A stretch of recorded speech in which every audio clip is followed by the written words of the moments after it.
उसकी वालदा की बड़ी ख्वाहिश थी, काश बहुत सारा मीडिया आए, लेकिन एक खामोशी है, कोई बंदा बात करने के लिए तैयार नहीं है। उसको डर था कि उसके जो दूसरे बेटे हैं ना, कि कहीं उनको भी मेरे इस बेटे की तरह ना हो जाए। एहसन शाह ने अपनी वालदा को जुमे के रोज कह दिया था, माँ, ये मेरी आपके साथ आखिरी मुलाकात। अस्सलाम वालेकुम जी, this is me Uzair Alam and you are watching the brew truth. इस वक्त मैं लाहौर में वाक़या एहसन शाह के घर के बाहर मौजूद हूँ। एहसन शाह वो जिन पर एक हाई प्रोफाइल केस में मुलव्वस होने का इल्ज़ाम था और पुलिस की जानब से ये मौक़िफ़ इख्तियार किया गया कि एक मुकाबले में उनको जो है गोली लग गई थी और वो ज़ख्मों की ताब ना लाते हुए अपने खालके हकीकी से जा मिले। हमने सोशल मीडिया पे देखा कि उनकी फैमिली जो है उन्होंने इंटरव्यूज़ दिए और इंसाफ का मुतालबा किया और कल तक यहाँ आवाम का एक रश दिखाई देता था, लेकिन आज यहाँ बिल्कुल खामोशी है। और जब हमने उनकी फैमिली से बात करने की कोशिश की तो हमें ये कहा गया कि कोई भी फैमिली का उनका जो मेंबर है इस वक्त घर में मौजूद नहीं है। अहले मोहल्ला से हमने बात करने की कोशिश की तो उन्होंने भी बात करने से इनकार कर दिया। यहाँ पर कुछ जर्नलिस्ट आए हुए हैं, वो भी इंटरव्यू के लिए आए हैं। हम उनसे बात करते हैं और जानते हैं कि आखिर ये खामोशी की वजह क्या है। मैंने जो यहाँ पे फाइंड आउट किया है, हमने उनके लोगों से बात करने की कोशिश की, घर का दरवाज़ा भी नॉक किया तो एक खामोशी है।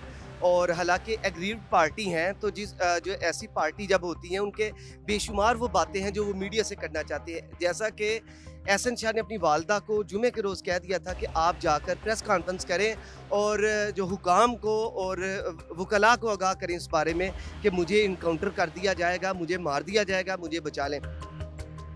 घर वालों को भी चाहिए था कि मीडिया से बात करते, लेकिन एक खामोशी है। इवन कि उनके जो मामू हैं, जब उनसे मैंने बात करने की कोशिश की है तो उन्होंने मेरे जो है इधर शेव को भी, मेरी बियर्ड को हाथ लगा के कहा है कि आप हमें माफ़ कर दें। मैंने कहा बड़े आप ऐसी बात ना करें। तो उन्होंने एक बात ज़रूर की है, उन्होंने कहा है कि पाकिस्तान में कुछ नहीं होना। घर की अगर बात करें तो यहाँ पर कोई बात करने के लिए तैयार नहीं है। एक मौन की कैफियत है, गम की। ये वही जगह पर आप और हम खड़े हैं जहाँ पर एहसन शाह का उस दिन जनाजा उठाया गया था। आज इस गली में हमें कुछ भी नज़र नहीं आ रहा, कोई बंदा बात करने के लिए तैयार नहीं है। तो उसकी वालदा का ये कहना था कि काश बहुत सारा मीडिया आए और उस मीडिया के साथ मैं गुफ्तगू कर सकूं, मैं अपने दिल की जितनी भी भड़ास है मैं मीडिया के साथ शेयर कर सकूं। उस वक्त तो मीडिया के सामने आके उन्होंने बड़ी बात की है, उन्होंने सारा कुछ बताया। लेकिन जब कल जैसे ही उसकी डेड बॉडी मिली है, डेड बॉडी के बाद जो है उसकी वालदा की बड़ी ख्वाहिश थी कि वो मीडिया के सामने दोबारा आए, दोबारा आके अपने दिल का हाल बताए। लेकिन कुछ ना कुछ कहीं ना कहीं ऐसा था कि उसके कानों में आके कुछ ना कुछ ऐसे लोग कह देते थे, कोई बात कर देते थे जिसकी वजह से वो खामोश हो जाती थी।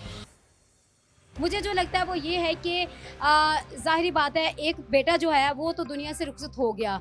जो एक बेटा जो चला गया है वो वापस नहीं आ सकता, लेकिन उसको डर था कि उसके जो दूसरे बेटे हैं ना, कि कहीं उनको भी मेरे इस बेटे की तरह ना हो जाए। तो ज़ाहिर बात है कि जो वालदा होती है, वालदा को अपने सारे बेटों की वही तकलीफ़ होती है जो एक बेटे की होती है। उनकी पूरी फैमिली को मैंने देखा, उनकी बहनें आके बात करना चाहती हैं, उसके रिलेटिव्स आके बात करना चाहते हैं। मैं यही मौजूद थी, फीमेल की तरफ जो है जस्ट फीमेल थी। तो उसकी वालदा का कहना ये था कि मैं अपने बेटे का जो जनाजा है वो मेन रोड पे जाके मैं करवाना चाहती हूँ। जिस वक्त सिर्फ खबर चली थी कि एहसन शाह कत्ल हो चुका है, तो उसकी वालदा का ये कहना था कि मैं अपने बेटे को तब तक नहीं दफनाऊंगी जब तक मुझे इंसाफ नहीं मिलेगा।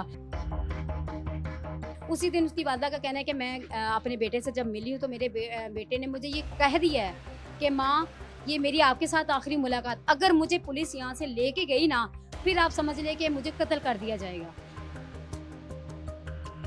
जी तो व्यूअर्स, इस वक्त मैं एहसन शाह का जो आबाई घर है उसके दरवाजे के बाहर खड़ा हूँ। हमने उनकी फैमिली से बात करने की कोशिश की थी, लेकिन उन्होंने बात करने से इनकार कर दिया था।